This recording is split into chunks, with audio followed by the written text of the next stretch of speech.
Procuradoria-Geral da República discorda da decisão de manter policiais dentro da residência do ex-presidente Jair Bolsonaro. Aberto inquérito para apurar se vazaram informações sobre a maior operação da história contra o crime organizado. Para evitar escoamento de dinheiro da corrupção, fintechs agora têm que prestar contas à Receita como os bancos. 2 empresários são presos por envolvimento com o PCC para matar um promotor de justiça no interior de São Paulo. Presidente Lula diz que quer negociar porque lei da reciprocidade contra os Estados Unidos não é tão rápida. Governo da Venezuela pede ajuda à ONU diante do risco de intervenção com navios de Donald Trump cada vez mais próximos. Fila para um transplante de córnea mais do que dobrou nos últimos 10 anos no Brasil. Em um concurso internacional é possível encontrar as fotos mais marcantes do mundo animal. Agora no Jornal das 22.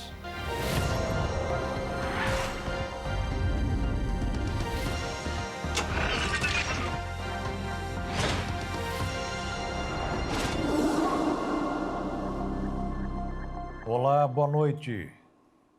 A Polícia Federal vai abrir uma investigação para apurar um possível vazamento de informações na mega operação de um esquema bilionário de fraudes de combustíveis. A Operação Carbono Oculto revelou a participação direta da organização criminosa PCC no esquema. A mega operação deflagrada pela Polícia Federal, pela Receita Federal e pelo Ministério Público de São Paulo, considerada pelos órgãos como a maior investida contra o crime organizado da história, mobilizou 1.400 agentes contra 350 alvos ligados ao primeiro comando capital, o PCC. A investigação aponta que a organização criminosa movimentou 140 bilhões de reais e um complexo esquema de adulteração de combustíveis e ocultação de patrimônio em 8 estados, além de centenas de postos de gasolina espalhados pelo país. O dinheiro era aplicado principalmente em fundos de investimento via fintechs, sediadas na Faria Lima, em São Paulo, um dos bairros com imóveis mais caros por metro quadrado. De acordo com os órgãos, o PCC se infiltrou em toda a cadeia de produção, distribuição e comercialização de combustíveis do país, desde a plantação de cana-de-açúcar até a adulteração da gasolina da bomba e ocultação do patrimônio via mercado financeiro. Mais de 10 mil postos de combustíveis em 10 estados foram identificados como parte das fraudes, mas o setor estima que só em São Paulo foram ao menos 2.500 estabelecimentos, o equivalente a 30% do total do estado. Além de comandar a produção no campo, o PCC também passou a importar irregularmente o metanol que chegava pelo porto de Paranaguá, no Paraná. O produto entrava no país com destino a empresas químicas, mas era desviado e levado para usinas onde era misturado com etanol e gasolina para abastecer os postos do esquema. As distribuidoras de combustível usavam transporte clandestino e se tornaram centros de fraude fiscal. Elas emitiam notas fiscais falsas simulando compra de combustível para inflar o patrimônio, solicitar crédito tributário e esconder a entrada de recursos do tráfico de drogas. A Força-Tarefa cumpriu mais de 400 mandados de buscas e apreensões dos 14 alvos de prisão preventiva, porém apenas 6 foram encontrados. A Polícia Federal agora apura se houve vazamento de informações da operação aos investigados. Eles são suspeitos de crimes contra a ordem econômica, adulteração de combustíveis, lavagem de dinheiro, fraude fiscal, estelionato e crimes ambientais. A suspeita surgiu após mais da metade dos alvos com mandado de prisão não ser localizada. Delegados e agentes envolvidos na operação relataram surpresa com a fuga antecipada dos 2 principais investigados. A investigação vai verificar se houve falha operacional, facilitação por parte de agentes públicos ou vazamento de informações. A Polícia Federal já tem algumas pistas e alguns indícios de por onde pode ter vazado informação que favoreceu a fuga dos alvos. O caso será tratado como prioridade e uma questão de honra entender o que houve e prender quem continua foragido. Entre os foragidos estão Mohamed Hussein Murati e Roberto Augusto Leme da Silva, conhecido como Beto Louco, apontados como chefes do esquema bilionário que atuava no setor de combustíveis. Na hora que a polícia chegou, foram abandonadas várias carretas carregadas de combustível em um posto de Camaçari, na Bahia. Eram de empresas alvo da mega operação contra o PCC. Depois da mega operação contra o esquema bilionário do PCC, várias carretas carregadas de combustível das empresas G8 Log Agro e a Mosca Log foram abandonadas na Bahia. As investigações apontaram que essas empresas, alvos da operação, foram identificadas como empresas de fachada ligadas ao esquema criminoso, comandado por Mohamed Hussein Mourad, o primo, e Roberto Augusto Leme da Silva, o Beto Louco.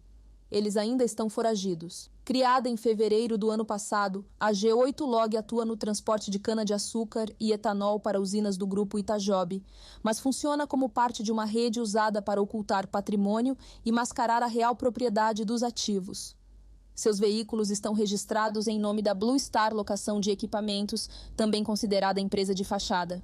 A Mosca Log operava de forma integrada a G8, usando a mesma logomarca e número de telefone, além de compartilhar frota registrada na Blue Star. Ambas transportam etanol e cana para as usinas ligadas ao grupo, reforçando a estratégia de criar múltiplas camadas societárias para lavagem de dinheiro e blindagem patrimonial. A organização criminosa atuava em toda a cadeia produtiva de combustíveis e de açúcar e álcool, incluindo usinas, distribuidoras, transportadoras, fabricação e refino, armazenagem, redes de postos de combustíveis e conveniências. Além do esquema envolvendo postos de combustível, os criminosos utilizam o caminho virtual do dinheiro. Usam instituições financeiras para manobrar o fluxo dos recursos sem prestar contas à Receita Federal. Mas isso mudou. A Receita Federal publicou uma nova instrução normativa que equipara o tratamento das fintechs aos dos bancos tradicionais. A medida anunciada tem como objetivo fechar brechas usadas pelo crime organizado, especialmente em casos de lavagem de dinheiro. Com a nova regra, as instituições de pagamento e também os chamados arranjos de pagamento passam a ter as mesmas obrigações acessórias que os bancos do Sistema Financeiro Nacional. Isso basicamente significa que precisarão repassar ao fisco informações sobre movimentações de pessoas físicas e pessoas jurídicas. Até agora, apenas os bancos eram obrigados a fornecer esses dados. A decisão ocorre um dia depois da maior força-tarefa já realizada no país contra o crime organizado. As operações Carbono Oculto, Quasar e Tanque deflagradas em 10 estados tiveram 350 alvos entre pessoas físicas e jurídicas e mobilizaram 1.400 agentes da Receita Federal, da Polícia Federal e também do Ministério Público. Segundo os investigadores, o PCC havia se infiltrado em diferentes setores da economia, principalmente o de combustíveis, chegando a controlar toda a cadeia produtiva do porto até o posto de gasolina. Um dos principais alvos é a fintech BK Bank, com sede em Barueri, em São Paulo, apontada como um verdadeiro banco paralelo da facção criminosa. Segundo a Receita, entre 2020 e 2024, a empresa movimentou 46 bilhões de reais em valores não rastreáveis. A defesa da fintech não foi localizada. A Receita Federal explica que as fintechs se tornaram alvos preferenciais de grupos criminosos justamente porque não estavam submetidas às mesmas exigências de transparência que os bancos cumprem há mais de 2 décadas. Isso criava um vácuo regulatório que facilitava operações de ocultação e lavagem de dinheiro. Essa atualização das regras já havia sido anunciada no ano passado e deveria ter entrado em vigor em janeiro de 2025. Mas a medida foi suspensa após vídeos que relacionavam a norma à taxação do PIX e o aumento de fiscalização sobre pequenos empreendedores. Agora, com a publicação da instrução normativa, as fintechs passam a estar sob o mesmo nível de fiscalização dos bancos tradicionais. A Receita Federal afirma que a mudança é fundamental para combater crimes contra a ordem tributária e impedir que organizações criminosas utilizem brechas no sistema financeiro para movimentar dinheiro ilícito. Para quem tem dinheiro nestas instituições financeiras, não vai mudar nada. O alvo da nova determinação é quem faz a intermediação, que terá que explicar a origem dos recursos. Os investidores devem continuar prestando as suas informações nas declarações do imposto de renda. E não é novidade para ninguém que a depressão faz mal. Mas quando o problema acontece com as grávidas, reflete em quem está à espera de nascer. Um estudo provou que os bebês herdam quase todos os tipos de sentimentos ruins das mães com esse tipo de transtorno. A depressão materna compromete como a mãe se relaciona com o bebê, o que pode impactar o desenvolvimento da criança no futuro.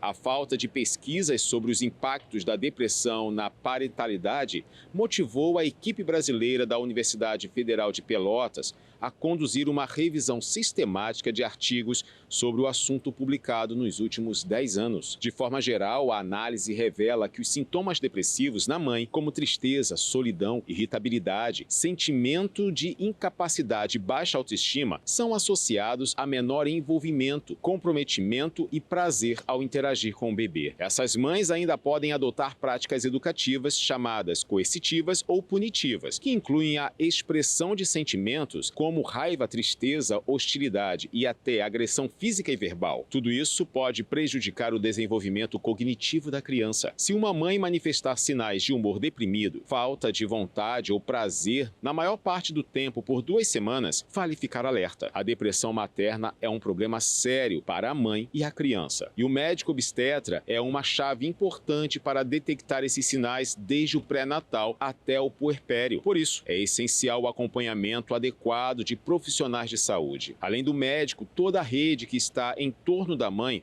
desde a família até outros profissionais, devem estar atentos a sinais e sintomas que possam indicar uma possível depressão e procurar ajuda necessária. E a seguir, 2 empresários são presos por envolvimento com o PCC para matar um promotor de justiça no interior de São Paulo. E o presidente Lula diz que quer negociar porque lei da reciprocidade contra os Estados Unidos não é tão rápida.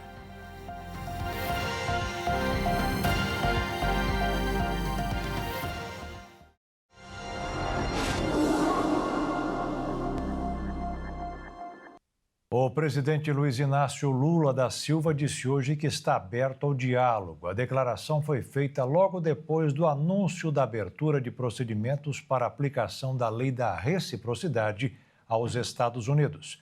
Uma medida como esta demora mais de 6 meses para ser implementada.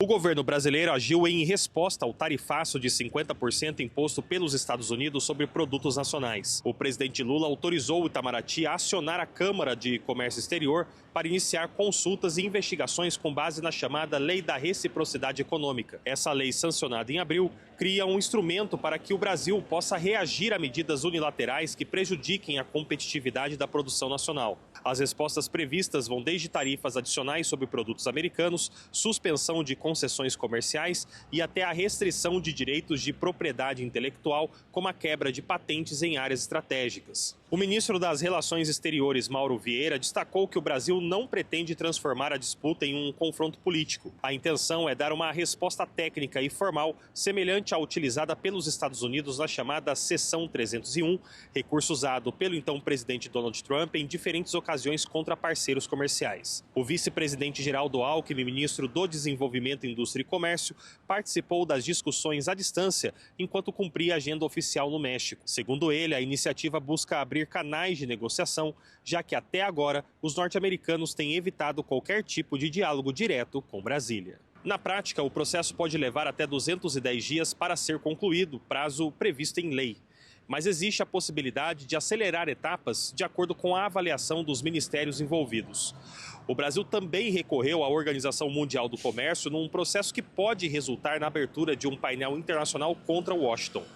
Além disso, a Advocacia Geral da União contratou um escritório de advocacia nos Estados Unidos para defender os interesses do país.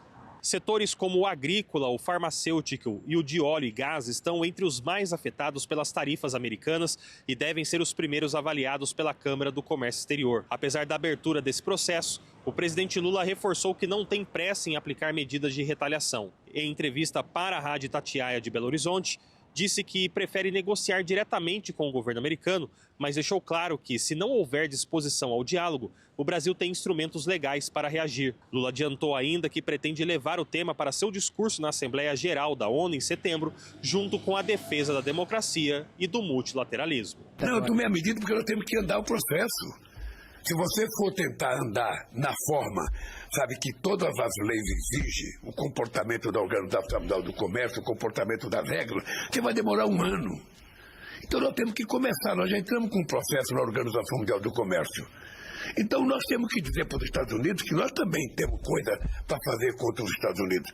Mas eu não tenho pressa, porque eu quero negociar. O movimento brasileiro marca uma mudança de tom na relação com Washington. Até agora, a diplomacia buscava apenas argumentos e ponderações técnicas. Agora o país aciona um mecanismo legal aprovado pelo Congresso. A expectativa em Brasília é de que a abertura do processo pressione os Estados Unidos a negociar antes que medidas mais duras sejam efetivamente aplicadas.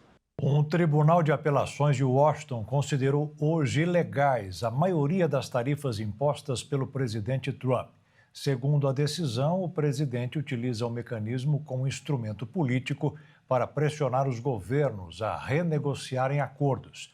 As taxas continuarão valendo até o dia 14 de outubro, o que dá ao presidente americano a chance de recorrer à Suprema Corte. E o governo da China disse que vai se unir ao Brasil para resistir às tarifas globais impostas pelo presidente Donald Trump. As relações entre China e Brasil entraram no seu melhor momento histórico. Essas foram as palavras do ministro das Relações Exteriores da China sobre a união dos países contra o tarifaço imposto pelo presidente dos Estados Unidos, Donald Trump. Assim como o Brasil, membros do BRICS receberam tarifas altíssimas. Já os chineses ainda correm o risco de enfrentar uma tarifa de 145% se não chegar a um acordo com os americanos. Dessa forma, os dois países se uniram para resistir aos atos de intimidação, como foi definido pelo porta-voz do Ministério das Relações Exteriores chinês. A decisão de união aconteceu no mesmo dia que o governo Lula anunciou que estava iniciando o processo que pode levar à aplicação da Lei de Reciprocidade Econômica contra os Estados Unidos. O presidente brasileiro falou que ainda não conseguiu contato com os diplomatas dos Estados Unidos para renegociar as tarifas. No início de agosto, o presidente chinês Xi Jinping havia afirmado que China e Brasil podem atuar juntos para se tornarem referências em unidade e autossuficiência. O mandatário falou que o objetivo é construir um mundo mais justo e um planeta mais sustentável. Além disso, o chinês declarou apoio ao povo brasileiro na defesa da soberania nacional.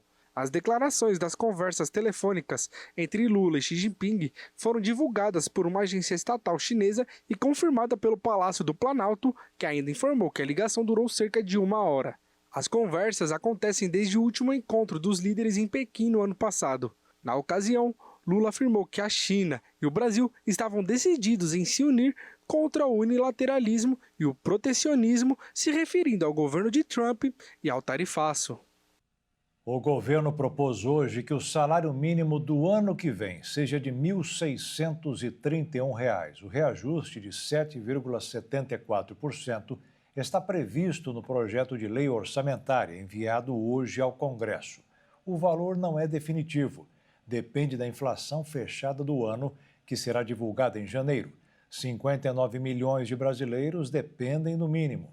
É um valor que aumenta os gastos do governo, porque nenhum benefício pode ser mais baixo do que o piso nacional. E ao divulgar a previsão, o governo não revelou de onde vai tirar o dinheiro para arcar com a nova conta, que deverá ser maior do que a inflação do período. E para o Bolsa Família não haverá reajustes. Na proposta do governo está mantido o mesmo valor do programa, que não aumenta há 2 anos. A conta de luz vai continuar no mês que vem com o nível vermelho 2, que é o mais caro do sistema. A cada 100 kWh, o consumidor paga um adicional de R$ 7,87. Segundo a Agência Nacional de Energia Elétrica, a medida é necessária porque o nível dos reservatórios está baixo pela falta de chuvas e, neste caso, é preciso acionar as termoelétricas, que geram energia mais cara. E no último pregão do mês, o mercado financeiro passou por um momento de ajuste. No dólar, ainda pesou mais a expectativa de uma futura queda na taxa de juros dos Estados Unidos. Na Bolsa, os operadores se preparam para novas regras, que entrarão em vigor na segunda-feira. O resultado, uma alta de 0,29% na cotação do dólar aos R$ 5,42. No mês, a moeda americana caiu 3,19%. Na Bolsa de Valores, a alta de hoje foi de 0,26% aos 141.422 pontos. No mês, o pregão subiu 6,28%. E o Ministério Público de São Paulo desarticulou um plano do primeiro comando da capital para matar um promotor de justiça. Os criminosos se incomodaram com a Operação Linha Vermelha e prepararam até um armamento de guerra para acabar com o promotor. A operação deflagrada pelo Grupo de Atuação Especial de Repressão ao Crime Organizado e pelo 1º Batalhão de Ações Especiais de Polícia da Metrópole prendeu 2 empresários, Maurício Silveira Zambaldi e José Ricardo Ramos, que atuam nos setores de comércio de veículos e transporte, foram presos no bairro Cambuí e no condomínio Alphaville, em Campinas. Eles são suspeitos de financiar um plano para matar o promotor Amaury Silveira Filho, do Ministério Público de Campinas. Maurício é conhecido como o Dragão e seria responsável por lavar dinheiro da organização criminosa do 1º Comando da capital. Os empresários teriam arquitetado o plano para interromper as investigações sobre os crimes cometidos pela facção, como tráfico de drogas, lavagem de dinheiro e organização criminosa armada. Eles teriam patrocinado e providenciado a aquisição de veículos e armamento, além da contratação de operadores para criar uma emboscada ao promotor. O grupo também planejava a morte de um comandante da polícia. Além das 2 prisões, foram cumpridos 4 mandados de busca e apreensão. Um dos principais articuladores do plano é apontado como Sérgio Luiz de Freitas Filho, que seria um dos chefes do PCC que está entre os principais operadores do tráfico de drogas no país. Ele está foragido há anos e, segundo as investigações, pode estar escondido na Bolívia, de onde continuaria comandando atividades criminosas. E a seguir, Procuradoria-Geral da República discorda da decisão de manter policiais dentro da casa do ex-presidente Bolsonaro. E o governo da Venezuela pede ajuda à ONU diante do risco de intervenção com navios de Donald Trump cada vez mais próximos.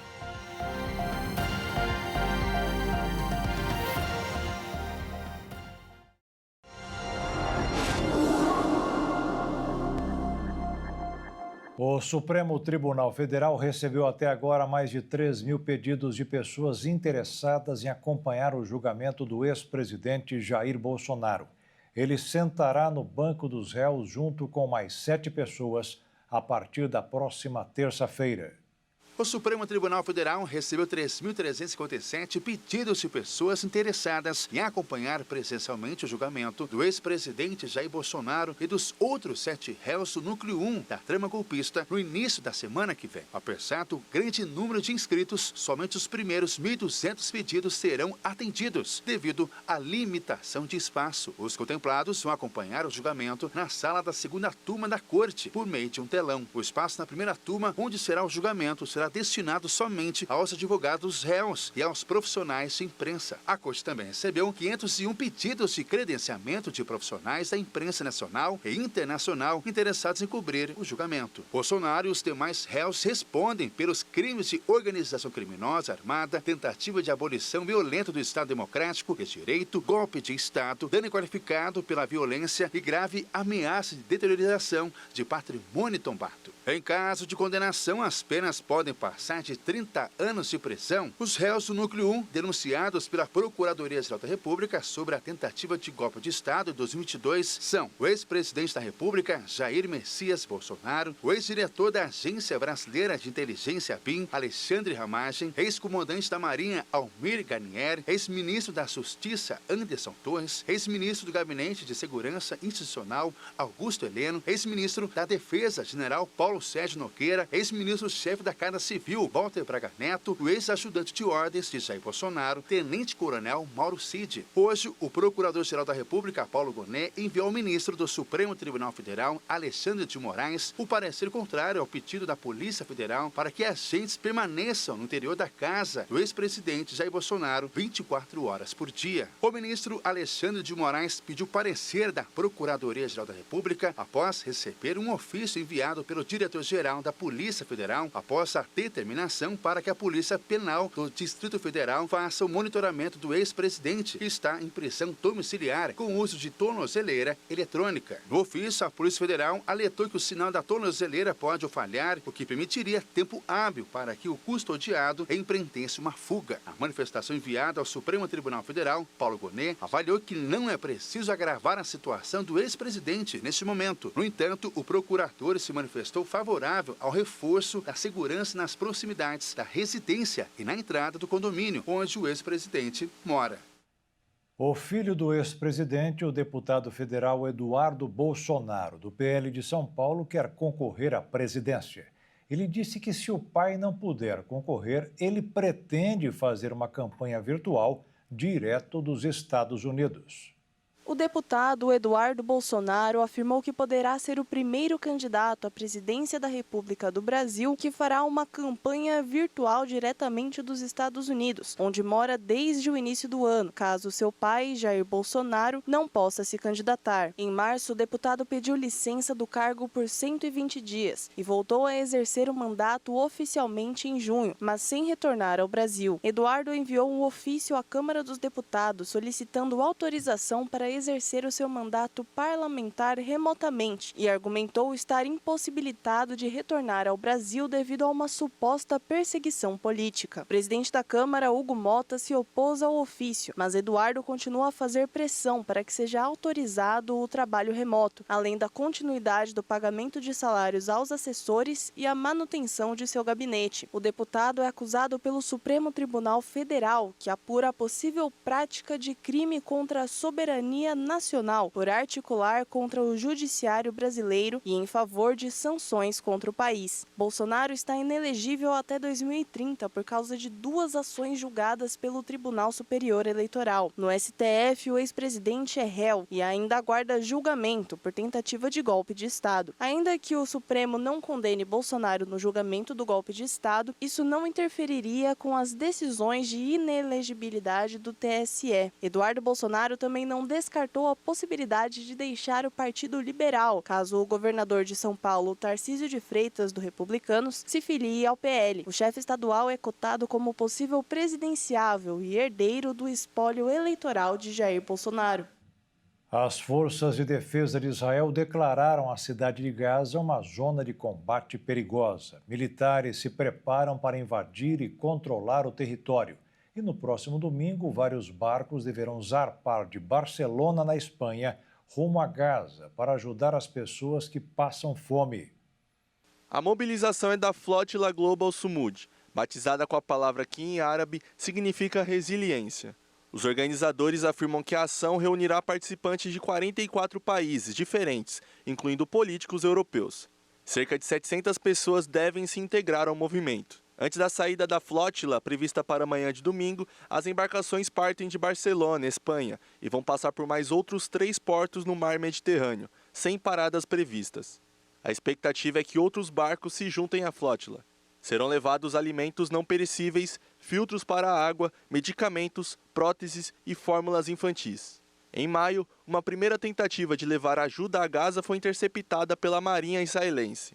O major Rafael Rosejan, um dos porta-vozes das Forças Armadas israelenses, afirmou que Israel não permitirá que ninguém fure o bloqueio naval imposto sobre o litoral de Gaza. Na última semana, Gaza virou uma espécie de campo de refugiados. A localidade abriga cerca de 1 milhão de palestinos e foi alvo de bombardeios. A previsão de novos ataques devem deslocar mais pessoas, muitas já começaram a fugir. Uma declaração conjunta de diversas organizações das Nações Unidas, incluindo a Unicef e o Programa Mundial de Alimentos, afirmou que a expansão da guerra trará consequências mais devastadoras para os civis, onde as condições de fome já existem.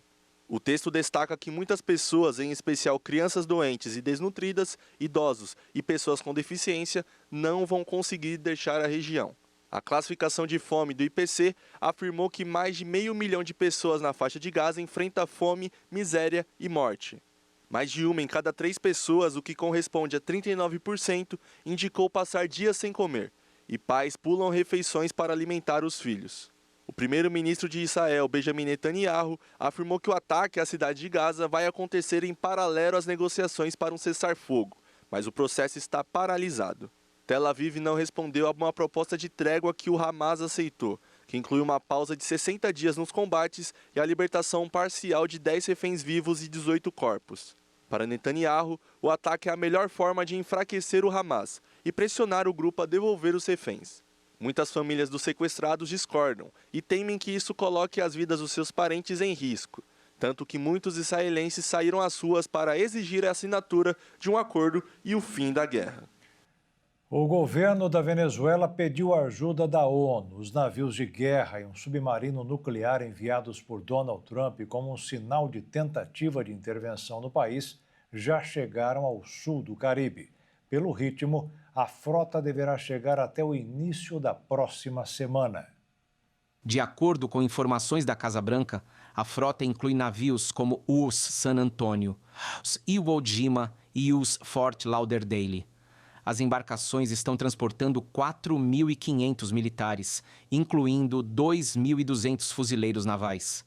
O Exército dos Estados Unidos também tem feito voos com aviões espiões, P-8 na região para coletar informações. No entanto, fontes ouvidas pela agência de notícias Reuters afirmam que a operação está acontecendo exclusivamente em águas internacionais. Na última quinta-feira, o embaixador da Venezuela nas Nações Unidas, Samuel Moncada, acusou os Estados Unidos de promover uma campanha terrorista na região. Ele se reuniu com o secretário-geral da ONU, Antônio Guterres, para discutir a operação norte-americana. O presidente dos Estados Unidos usa o combate ao narcotráfico como justificativa para o envio dos navios às águas venezuelanas. Embora o governo Trump culpe a Venezuela pela entrada de drogas nos Estados Unidos, o relatório mundial sobre drogas de 2025 da ONU apontou que as principais drogas consumidas pelos americanos não são oriundas da Venezuela. Nicolás Maduro é acusado pelos Estados Unidos de narcoterrorismo. Ele é apontado pelo governo americano como líder do Cartel de Los Soles, grupo classificado recentemente pelo governo americano como organização terrorista internacional. No início de agosto, os Estados Unidos dobraram a recompensa por Maduro, estipulando um valor de $50 milhões por informações que levem à prisão ou condenação do líder venezuelano. Maduro tem classificado as ações recentes dos Estados Unidos como ameaças. Diante da movimentação militar, ele anunciou a mobilização de 4.500.000 milicianos para proteger o território da Venezuela. O ditador da Venezuela, Nicolás Maduro, apareceu de farda militar ao visitar tropas na última quinta-feira, dia em que navios de guerra dos Estados Unidos começaram a chegar no sul do Caribe, próximo da costa venezuelana. Maduro falou em defender a paz e a soberania nacional em meio às ameaças do governo americano, que o acusa de narcotraficante, e disse que o governo da Colômbia se uniu aos esforços dos venezuelanos para reforçar a segurança na fronteira. E a seguir, fila para um transplante de córnea mais do que dobrou nos últimos 10 anos no Brasil. E em um concurso internacional é possível encontrar as fotos mais marcantes do mundo animal.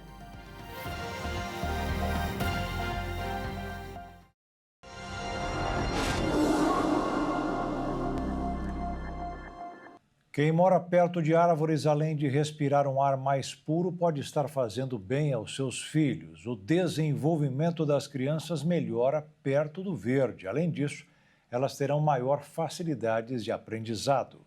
Um estudo internacional apontou que morar próximo a áreas verdes pode favorecer o desenvolvimento cognitivo infantil e reduzir riscos de atrasos no aprendizado. A pesquisa, publicada em uma revista científica de prestígio, avaliou o impacto da exposição a ambientes naturais durante a gestação e a primeira infância, períodos considerados decisivos para o crescimento neurológico das crianças. O levantamento foi conduzido por cientistas de Harvard e de outras instituições dos Estados Unidos, que analisaram dados de quase 2 milhões de mães e filhos entre 2001 e 2014. As participantes eram, em maioria, jovens de diferentes origens étnicas e raciais e pertencentes a famílias de baixa renda. Para cruzar as informações, os pesquisadores utilizaram registros de saúde infantil e imagens de satélite que indicavam a quantidade de vegetação ao redor das residências. Os resultados mostraram que quanto maior o contato com áreas verdes,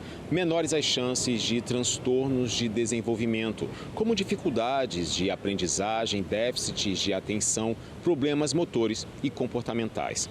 A associação mais forte foi observada em casos de comprometimento intelectual, especialmente entre crianças negras e hispânicas que viviam em centros urbanos. Segundo especialistas, a infância é uma fase de alta plasticidade cerebral, em que estímulos ambientais influenciam diretamente o desenvolvimento. Ambientes com presença de vegetação oferecem condições mais saudáveis, como ar menos poluído, temperaturas mais amenas e maior biodiversidade, além de estimular a criatividade, a coordenação motora e a socialização. Os autores destacam ainda que os benefícios podem estar ligados a diferentes mecanismos, incluindo efeitos no cérebro ainda durante a gestação, melhor qualidade do ar e menor nível de estresse das mães. Para eles, a pesquisa reforça a importância do planejamento urbano, voltado à ampliação de áreas verdes, sobretudo em regiões mais vulneráveis, como forma de promover saúde e equidade social desde a infância.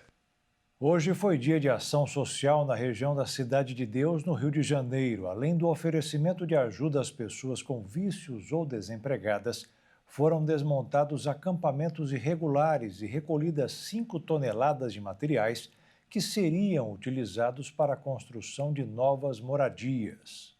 O procedimento foi realizado pela Secretaria Municipal de Ordem Pública e a Subprefeitura de Jacarepaguá, em conjunto com mais 7 órgãos públicos. As instituições executaram uma operação de ordenamento urbano e acolhimento de pessoas em situação de rua na Cidade de Deus. As atividades começaram pela manhã, com a ajuda de 50 agentes. As equipes apreenderam mais de 30 objetos cortantes e desmontavam 22 moradias precárias localizadas sob 2 viadutos. A Companhia Municipal de Limpeza Urbana, a maior empresa de limpeza pública do Rio de Janeiro, retirou 5 toneladas de materiais que estavam nas ruas.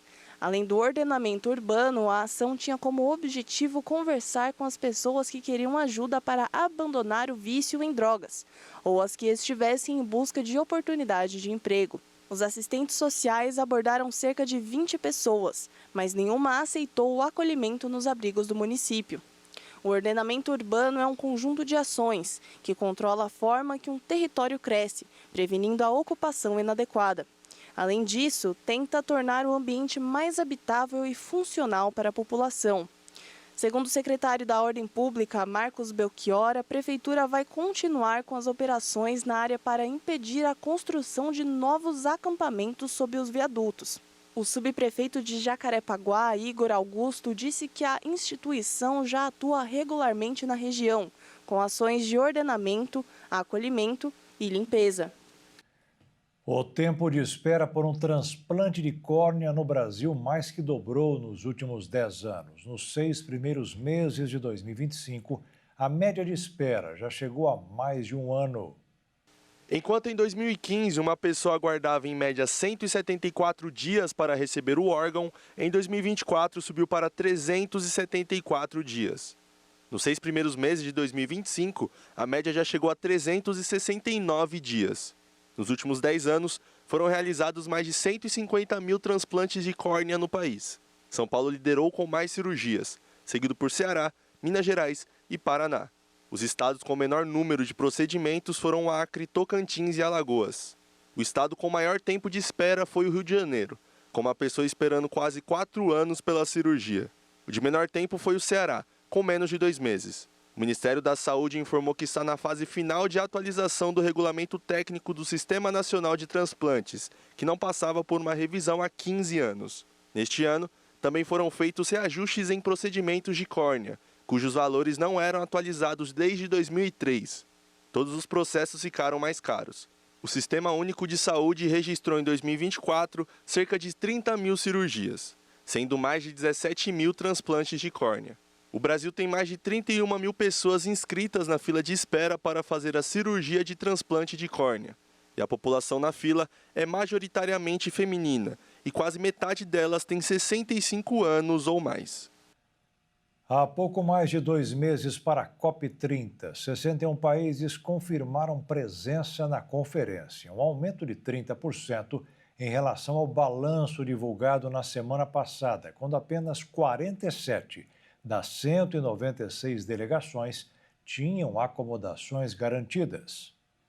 Segundo a Secretaria Extraordinária para a COP30, SECOP, o aumento de confirmações em uma semana é o resultado da força-tarefa coordenada pelo governo federal que tenta atender às demandas dos países que relataram dificuldades no acesso a hospedagens. Isso representa pouco mais de 1/4 das 198 nações que compõem a cúpula, um aumento de 30% com relação aos 47 divulgados no último dia 22, quando o governo de Luiz Inácio Lula da Silva anunciou uma força-tarefa formada pela própria SECOP, mais a presidência da COP30, PCOP, o Ministério do Turismo e o governo estadual do Pará, para tratar de crises de hotéis de Belém, cidade que vai sediar as reuniões.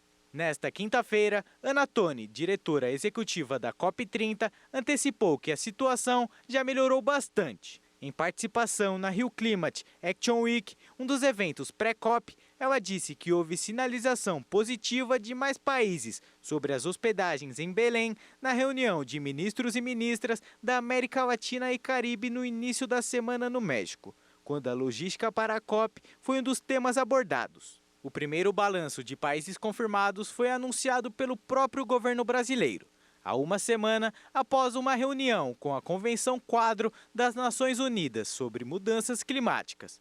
A hospedagem foi o principal tema de discussão e o encontro foi definido como muito tenso por uma fonte que acompanhava as negociações. Ainda na semana passada, a Secretaria Executiva do Ministério Casa Civil, Miriam Belchior, e o secretário extraordinário para a COP30, Walter Correia, falaram da expectativa de aumento de confirmações após a reunião e a resposta oficial do governo brasileiro às questões. Correia disse que o volume de leitos não é mais um problema, e a questão a ser atacada agora é a dos preços. Segundo ele, estão disponibilizando mais de 33 mil quartos, o que representa mais de 53 mil leitos. O número está dentro dos padrões da ONU, que solicitou 24 mil quartos. Na opinião do secretário extraordinário, os preços dos quartos especiais conseguidos pelo governo brasileiro estão dentro do praticado em outras COPs. O concurso de melhor fotografia de 2025 está muito disputado na categoria Mundo Selvagem. Uma foto feita por um fotógrafo indiano recebeu menção honrosa na categoria Comportamento em Vertebrados e pode ser uma das vencedoras do prêmio. A imagem mostra uma vespa de cor vermelha com asas transparentes segurando uma lagarta verde. O fundo é de uma tonalidade rosa suave, destacando os detalhes da vespa e da lagarta. As imagens vencedoras serão anunciadas no dia 14 de outubro, seguidas de uma exibição no Museu de História Natural, em Londres, que exibirá 100 fotografias de destaque, registradas em diferentes partes do mundo. Uma preguiça está agarrada a um poste de cerca, segurando algumas folhas verdes. O fundo apresenta um campo verde com árvores e um céu azul com nuvens. A cerca é feita de arame farpado e se estende ao longo do caminho que leva a uma área mais arborizada.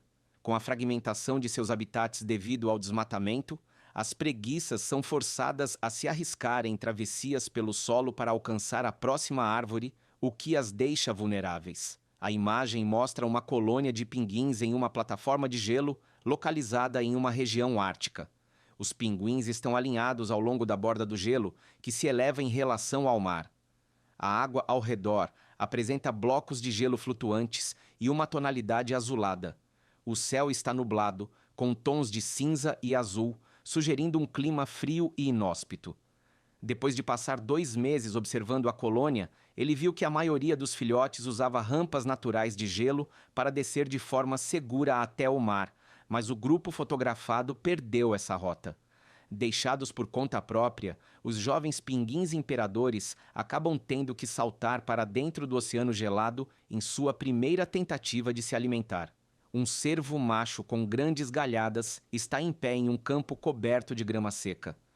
Os chifres do cervo, totalmente endurecidos e sem veludo, crescem a cada primavera, tornando-se ainda mais impressionantes a cada ano à medida que novas pontas se desenvolvem. Outra imagem mostra um grupo de lobos árticos, todos com pelagem branca, caminhando sobre um terreno coberto de neve. Os lobos estão em diferentes posições, alguns se aproximando da câmera, enquanto outros estão mais distantes, todos parecendo estar alertas e em movimento. Uma imagem em preto e branco mostra um urso caminhando na praia, com um grande corpo d'água à sua frente. Ao fundo, há uma montanha coberta de nuvens e um pássaro voando acima dela. A cena transmite uma atmosfera tranquila e solene, com a natureza em destaque. Embora ursos geralmente sejam solitários, este estava indo se alimentar junto com outros de sua espécie de salmões vermelhos que migravam rio acima, vindos do Pacífico, para desovar em seu lago de origem. A imagem mostra a parte traseira de um coiote, com a cauda em destaque. O rosto do coiote é parcialmente visível, com os olhos e as orelhas aparecendo por trás da cauda. Esses fotógrafos levaram muitos dias de suas vidas para fazer esses registros espetaculares. E o Jornal das 22 termina aqui. Uma boa noite para você, aproveite bem o final de semana e fique na paz. Tchau.